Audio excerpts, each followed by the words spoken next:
It's Monday. It's a little bit different today because we are actually going to spend a whole class period or a whole FID period looking at our rough drafts and getting ourselves into final draft mode. So lots of times we write our things and we only have a chance to do one draft. With this, we've got a rough draft, we've got a final draft, and we want to make sure we're clear on the difference, right? The rough draft is where you start, and the final draft is what you do when you've perfected it. So today we're going to really spend time reading, editing, and revising our rough draft so that it's a better product, not just neater, but actually better. So the first thing you want to do is read your rough draft. Now, this can feel silly or awkward, but it's important because when you realize that there are things that are wrong, it's usually because you can hear it. It doesn't sound right to you, or it doesn't sound right when you read it out loud. So the first thing you're going to do is actually read your whole rough draft out loud to yourself, to your dog, to your sister, to your brother, to your mom, whatever it is. And while you're reading, make notes. So your rough draft should have every other line skipped so that you have spaces to actually insert, you have spaces to make notes, so that you can improve it. So let's take a look. Marty should be the class pet because he loves everyone, rides well in the car, and can be easily bribed with treats. It would help if we knew what Marty is, right? Miss Maxwell's dog.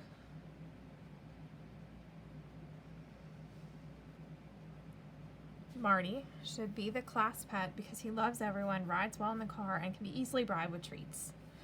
Marty loves everyone, so he would be kind and gentle to all students and staff. So I said he loves everyone twice in a row, like same phrase. So I'm just gonna put a line under it and maybe put change. Marty is also a good car rider, so it would be easy to get him to and from class each day. Also, Marty is easily bribed with treats, so he would behave in class if promised cookies. So I've got easily, easily. I just feel like that's a lot of the same. For all these reasons and more, Marty would be an amazing class pet. I don't mind that. Okay, so after this first read, I've got some ideas about what I want to change or what I want to add. So let me look. I've read it. Complete the author's checklist attached. Okay.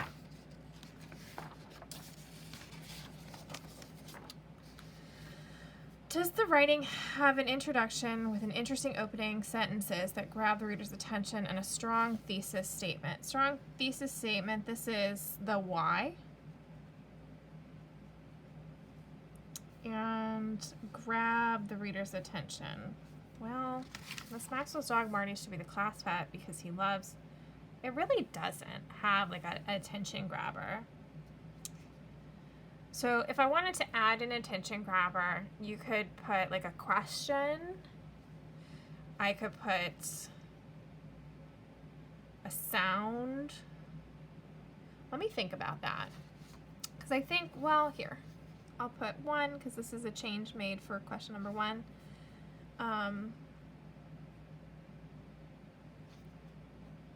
Have you met Marty?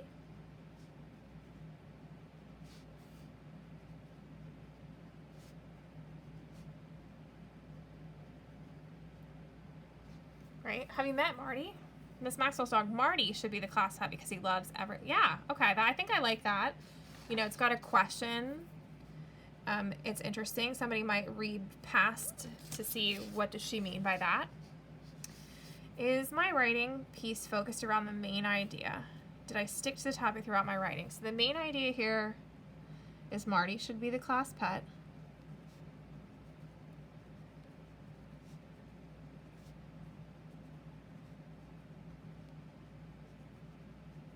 And I actually think that every single sentence reflects that main idea, right? Every single sentence in my paragraph is about Marty. The main idea is developed enough with supporting facts, details, and examples. So I've got, this is number 3. So this is a supporting fact. This is a supporting fact. And this is a supporting fact. How are my details? Marty loves everyone, so he would be kind and gentle to all students. Since I used loves everyone up here, maybe I want to change this to Marty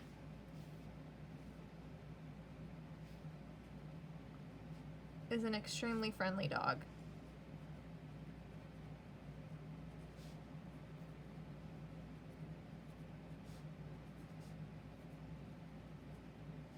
Comma. Okay. So he's an extremely friendly dog, so he'd be kind and gentle to all students and staff. Okay, I like that. Marty is also a good car rider. He rides well in the car. He's a good car rider. So it would be easy to get him to and from class each day. Okay. And also, Marty is easily bribed with treats, so he would behave in class if promised cookies. That's all good detail. So I think that's good.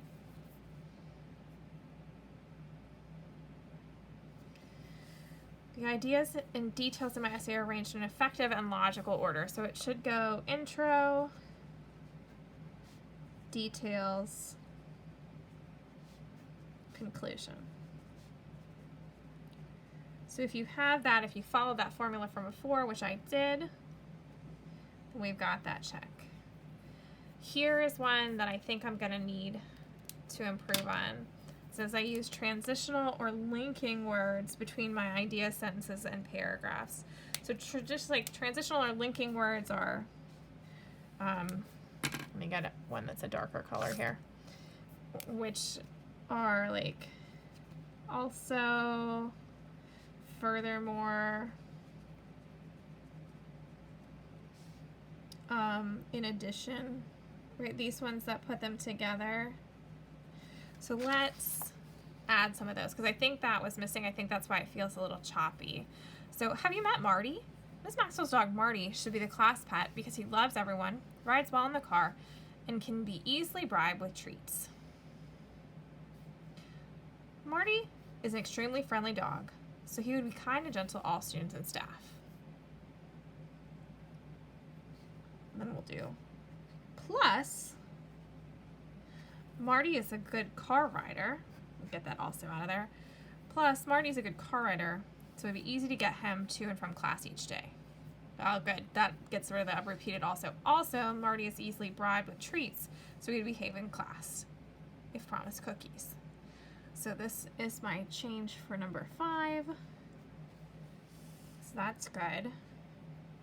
Good. Okay. I like that.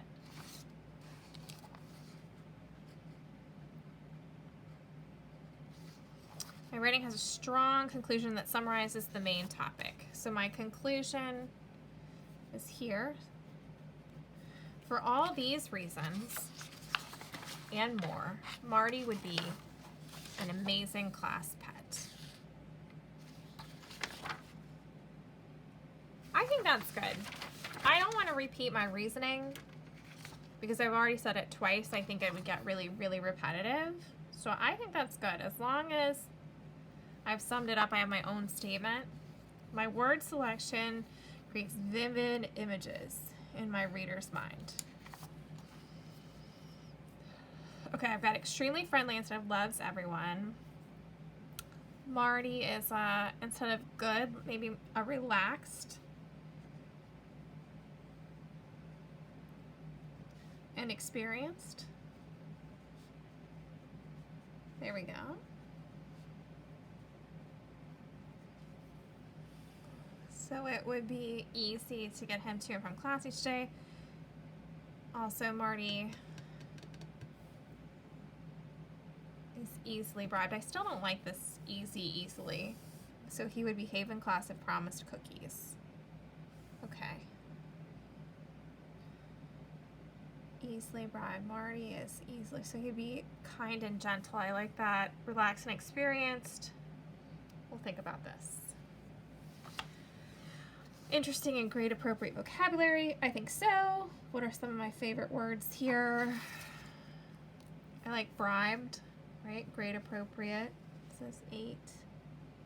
Still got this easily I've got to get rid of.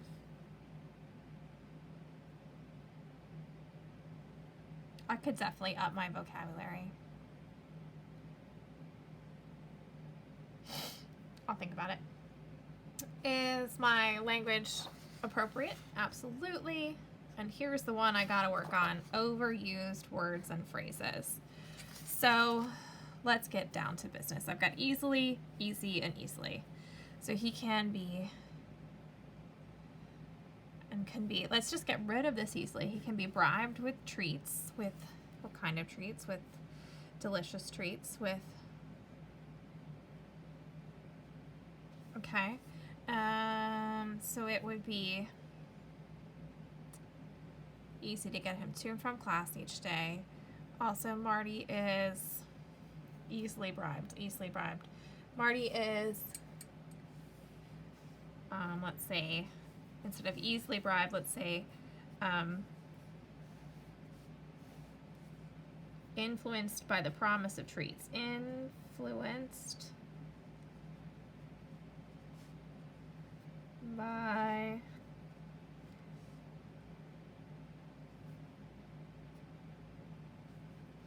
the promise of treats.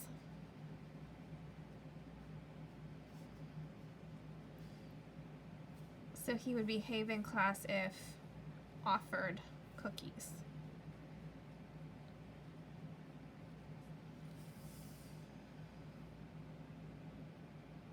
Good, good, good, good. So this is number 10 that I've taken care of now.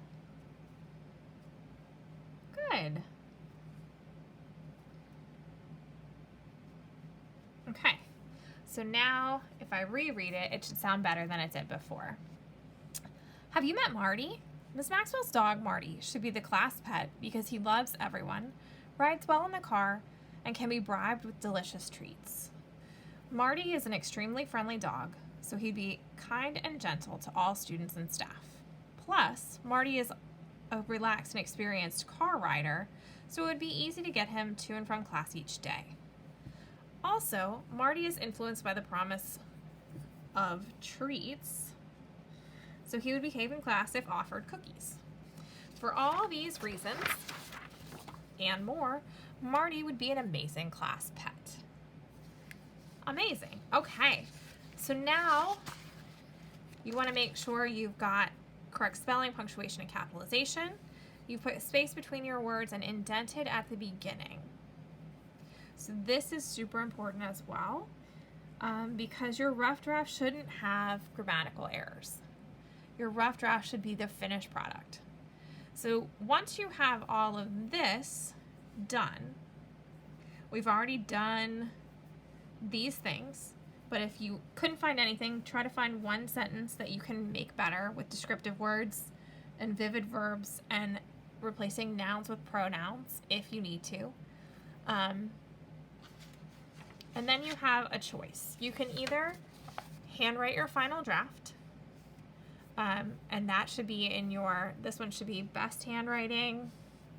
It should be, you know, with a nice indent. So if I was going to start, I would start by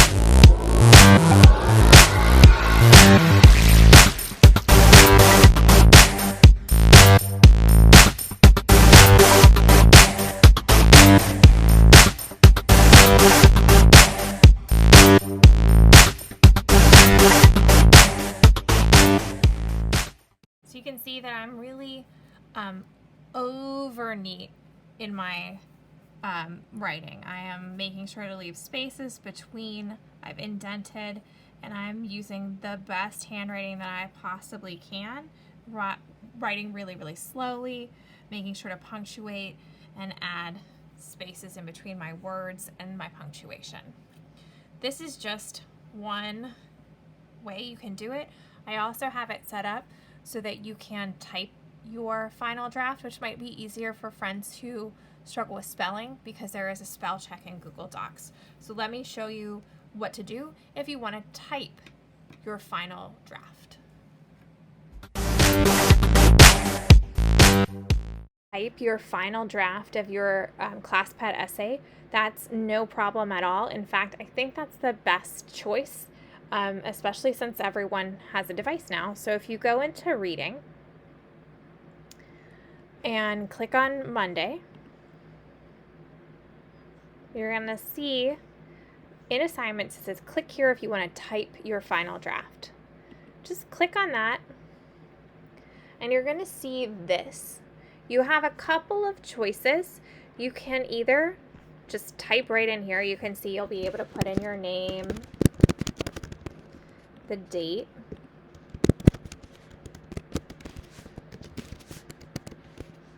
it's 2021, and then start typing. Or you can click right here on this and it will open up big inside a Google Doc and you can begin to type. Now, a couple of things that you want to know. In order to indent, you're going to hit the tab key. It's already formatted so that it should be 1.5 spaces. Everything should be set. All you need to do is type your final tool.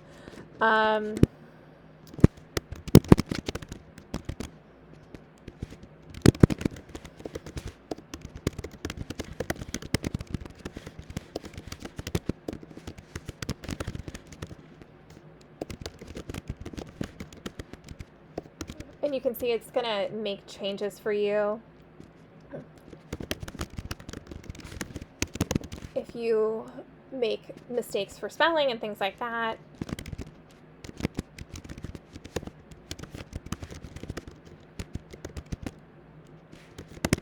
So this is obviously, I know this is not how you spell delicious, so if you just right click it, you can then get everything that you need.